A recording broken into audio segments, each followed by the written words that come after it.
Pandian stores சீரியலில் வந்து பார்த்திங்க அப்படின்னா ராஜி அப்படின்னு ஒரு கதாபாத்திரம், ஐயனார் துணையில் நிலா அப்படிங்கிற ஒரு கதாபாத்திரம், மகாநதி சீரியலை பொறுத்த வரைக்கும் இந்த சீரியலில் இருக்கக்கூடிய காவேரி, எல்லாத்துக்கும் தெரிஞ்ச காவேரி, இன்னொரு பக்கம் சிறகடிக்க ஆசை சீரியலில் இருக்க மீனா. இந்த 4 கேரக்டர்ஸையுமே வந்து கொஞ்சம் கம்பேர் பண்ணி ஒவ்வொருத்தவங்களுக்கு, ஏன்னா கதாபாத்திரங்கள் தான் இவங்க வந்து நடிக்கிறவங்களை பற்றியோ எதுவும் கிடையாது, இந்த கதாபாத்திரங்களுடைய குணாதிசயங்களை கம்பேர் பண்ணி பார்க்கலாம்.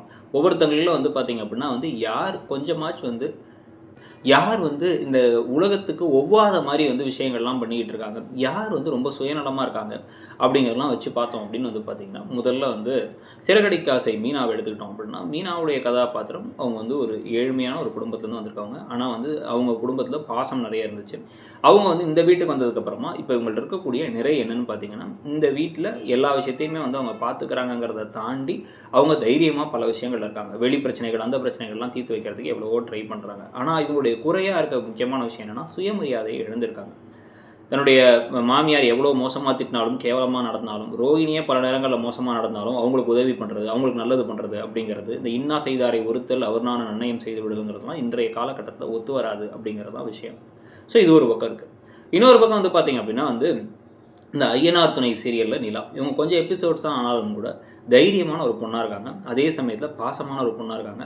தன்னுடைய குடும்பத்தில் கிடைக்காத பாசத்தை, தன்னுடைய குடும்பத்தில் தன்னுடைய படிப்புக்கு, தன்னுடைய திறமைக்கு கிடைக்காத அங்கீகாரம் புதுசாக வந்திருக்க வீட்டை கிடைக்குதுங்கிறதுக்காக இந்த வீட்டை அப்படியே தன்னோட வீட்டாக எடுத்துக்கிறாங்க. ப்ளஸ் தன்னுடைய பிறந்த வீட்டில் இருந்து வந்து அவங்க வந்து தப்பு செய்கிறாங்க அப்படின்னா அவங்கள வந்து எல்லாரையும் வந்து மாற்றி மாற்றி கேள்வி கேட்குறதும், அவங்க அண்ணனை அரைஞ்சு அவங்க அப்பாவை தள்ளி விடுறதும், அவங்க அம்மாட்ட வந்து மனுஷியானின்னு கேட்குற அளவுக்கு வந்து தைரியம் இருக்குது அவங்களுக்கு. ஸோ வந்து இதுதான் என் குடும்பம் அப்படிங்கிறதுல அவங்க ஒரு முடிவு எடுத்து அந்த முடிவில் ஸ்ட்ராங்காக நிற்கிறாங்க. இவங்களையும் வந்து திட்டுறதுக்கும் வந்து அவங்க தயங்கலை. இது ஒரு பக்கம் இருக்கும் பொழுது, இன்னொரு பக்கம் வந்து பார்த்திங்க அப்படின்னா வந்து பாண்டியன் ஸ்டோர்ஸ் ராஜி எடுத்துக்கிட்டிங்கன்னா, அவங்களுக்கு சந்தர்ப்ப சூழ்நிலையால் இந்த 4 கதாபாத்திரத்தையும் ரொம்ப யங்கஸ்ட் கதாபாத்திரமாக அவங்க தான் இருப்பாங்க. காலேஜ் படிச்சுட்டு இருக்கும்போதே வந்து ஒரு கல்யாணம், ஏன்னா வந்து தப்பான ஒரு பையனை நம்பி போனதுனால நடந்தது. அதுக்கு பிறகு வந்து பார்த்திங்கன்னா இந்த வீட்டில் அடாப்ட் ஆகி அவங்க தனக்குன்னு ஒரு சொந்த காலில் நிற்கணும்னு முடிவு பண்ணி தனக்குன்னு ஒரு கனவை வச்சு அந்த கனவை நோக்கி பயணிக்கிறாங்க. நீங்கள் சிறகடிக்க ஆசை எடுத்துட்டிங்கன்னா வந்து மீனாவுக்குன்னு ஒரு கனவு இருக்குது. அவங்களுக்கு வந்து அந்த பூ பிஸ்னஸை பெருசாக்கி அவங்க வாழ்க்கையில் ஏதோ பண்ணணும் அப்படின்னு ஆசைப்பட்றாங்க. ஐயனார் துணையில் தான் ஒரு வேலைக்கு போகணும் அப்படின்னு ஆசைப்பட்றாங்க நிலா. அதுவும் வந்து ஆர்கிடெக்ட் ஆகணும்னு ஆசைப்பட்டு அந்த படிப்பை படித்து அந்த படிப்புக்கான வேலைக்கு போகிறாங்க. ராஜி போலீஸ் ஆகணும்னு ஆசைப்பட்றாங்க, அந்த கனவை நோக்கி ஓடுறாங்க. ஸோ அந்த கதாபாத்திரங்கள் எல்லாருமே நமக்கு சொல்கிறதுக்கான விஷயங்கள் நிறைய இருக்குது. ராஜி வந்து அவங்க அப்பா அம்மா வந்து கூப்பிட வரும்பொழுது கூட வந்து நான் போக மாட்டேன்னு சொல்லி கதிர்க்காக நான் இங்கே இருப்பேன், இந்த குடும்பத்துக்காக இங்கே இருப்பேன்னு எடுத்ததெல்லாம் தைரியமான ஒரு முடிவு எடுத்தது. ஸோ இந்த 3 கதாபாத்திரத்துக்கு அடுத்து 4வதா கதாபாத்திரங்களில் ரொம்ப ஃபேமஸான கதாபாத்திரங்கிற காவேரிங்கிற கதாபாத்திரத்தை எடுத்துக்கிட்டால், இந்த கதாபாத்திரத்துடைய கனவு என்ன, எதை நோக்கி இந்த கதாபாத்திரம் பயணிக்குது அப்படின்னு பார்த்தா தெரியாது. அதே மாதிரி சுயநலம் மிக்க கதாபாத்திரமா அப்படின்னு பார்த்தா ஆமாம். நம்ம வந்து அந்த இவங்க அதுக்கப்புறம் விஜயை கல்யாணம் பண்ணி அந்த வீட்டுக்கு போகும்பொழுது அந்த தாத்தா, அந்த பாட்டி எல்லாருமே நல்லா கவனிச்சுக்கிட்டாங்க.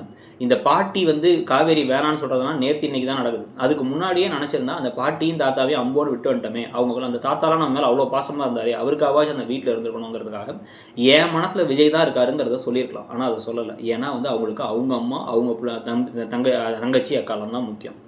யமுனாவோட வாழ்க்கையில் யமுனா நிவினை காதலிக்கும் பொழுது நிவினுக்கு யமுனா மேலே கொஞ்சம் கூட அன்பு இல்லை, காதல் இல்லைன்னு தெரிஞ்சும் கூட கட்டாயப்படுத்தி மிரட்டி தானும் தன் கணவரும் சேர்ந்து கல்யாணம் பண்ணி வச்சாங்க. ஏன்னா தன்னுடைய தங்கச்சியோட சந்தோஷம் மட்டும்தான் முக்கியம். இப்போ விஜயை சுத்தரில் விட்டு அப்படியே பைத்தியம் மாதிரி வந்து ஒரு பக்கு டாக் மாதிரி பின்னாடியே வந்து ஓடஃபோன் டாக் ஒன்று சுற்றிக்கிட்டே இருக்கும்ல, அந்த மாதிரி விஜயை சுத்தரில் விட்டுட்டு இருக்காங்க. நினச்சா அது சுத்தரில் விடாமல் எனக்கு அவரை பிடிச்சிருக்கு, அவரோட குழந்தை என் வயிற்றில் விளாடுறதுங்கிறத சொல்லலாம். அதையும் சொல்லலை. குழந்தைய இப்போ வயிற்றுக்குள்ளே இருக்க குழந்தைக்காச்சும் உண்மையாக இருக்காங்கன்னு பார்த்தா அது கூட உண்மையாலாம் 3 மாதத்துக்குள்ளே ட்ராவல் பண்ணக்கூடாதுன்னா இங்கேருந்து நேராக கிளம்பி கொடைக்கானல் மலைக்கு போய் நான் ஃபைட் பண்ணுவேன் அப்படின்னு ஃபைட்டில் இருக்காங்க. ஸோ எந்த வகையிலுமே வந்து பார்த்தீங்கன்னா ஒரு நல்ல கதாபாத்திரமாக இல்லாமல் இதை பார்த்து கற்றுக்கிறதுக்கோ ரோல் மாடலாக இருக்கிறதுக்கோ இல்லை வந்து நீங்கள் வந்து பார்த்துச்சே நல்ல பொண்ணாக இருக்காங்கல்ல அப்படின்னு சொல்கிற அளவுக்கு கூட வந்து இல்லாத கதாபாத்திரமாக முன்னாடி இருந்த காவேரிங்கிற கதாபாத்திரத்தை மாற்றிட்டாங்கிறது உண்மை. ஸோ இந்த 4 கதாபாத்திரங்களில் நம்ம இப்போ ரேங்க் பண்ணி பார்க்கணும் அப்படின்னு பார்த்தீங்க அப்படின்னா வந்து நிலாவுடைய கதாபாத்திரத்தை நம்பர் 1 பொசிஷன் கொடுக்கலாம், ராஜியுடைய கதாபாத்திரத்துக்கு நம்பர் 2 கொடுக்கலாம். மீனாவுக்கு சில குறைகள் நிறைகள் இருந்தாலும் கூட வந்து பார்த்திங்கன்னா மீனாவுக்குமே நல்ல குவாலிட்டிஸ் நிறைய இருக்குது, உங்களுக்கு 3வது இடத்த கொடுக்கலாம். 4வது இடம் கூட கொடுக்க முடியாத அளவுக்கு மோசமான ஒரு கதாபாத்திரமாக இருக்கிறது வந்து பார்த்திங்கன்னா காவேரியுடைய கதாபாத்திரம் தான். ஸோ இந்த கதாபாத்திரங்களுடைய கம்பேரிசனை பற்றி நீங்கள் என்ன நினைக்கிறீங்க? இதே மாதிரி அடுத்து வந்து சிறந்த மாமியார், அதே மாதிரி மோசமான மாமியார், சிறந்த அம்மா, மோசமான அம்மா, அந்த மாதிரி ஒவ்வொரு கதாபாத்திரமும் சொல்லணும் அப்படின்னா வந்து மிக்சர் அதிகமாக சாப்பிடக்கூடிய ஒரு ஆள் ஒரு சீரியலில் அப்படின்னா வந்து நம்ம வெவ்வேறு கம்பேரிசன் பண்ணலாம். உங்களுடைய ஆர்டரில் நீங்கள் யார் வந்து கம்பேர் பண்ணலாம்னு நினைக்கிறீங்க? ஆனால் நான் இப்போதைக்கு நான் பார்க்குறது 4 சீரியல் தான் பார்க்குறேன். இதுக்கு மேலே ஏதாவது சீரியலில் ஏதாவது ஒரு கதாபாத்திரங்கள் இருந்தால் அந்த கதாபாத்திரத்தை பற்றியும் சொல்லுங்கள். நீங்கள் பார்க்குறதுலே சீரியலில் ஹீரோயினாக நீங்கள் பார்க்குறதுல மோசமான ஒரு கதாபாத்திரங்க, இந்த உங்களுக்கு ஹீரோயினாக ஏற்றுக்கவே முடியலங்க என்னால் அப்படிங்கிற மாதிரி இருக்குது. கேரக்டர் நடிக்கிறவங்களை விட்டுருங்க, அவங்க நடிக்கிற விதத்தை விட்டுருங்க. எழுதப்பட்ட கதாபாத்திரத்தை பற்றி மட்டும் சொல்லுங்கள். அதை பற்றி உங்களுடைய கருத்துக்களை சொல்லுங்கள், நம்ம டிஸ்கஸும் பண்ணுவோம். ஸோ அதே மாதிரி மற்ற வீடியோஸும் போடலாம். நீங்கள் இந்த வீடியோ உங்களுக்கு பிடிச்சிருந்தால் லைக் பண்ணுங்கள், ஷேர் பண்ணுங்கள், மறக்காமல் அப்படியே வந்து நம்ம சேனலுக்கும் சப்ஸ்கிரைப் பண்ணிவிடுங்க. தேங்க்யூ.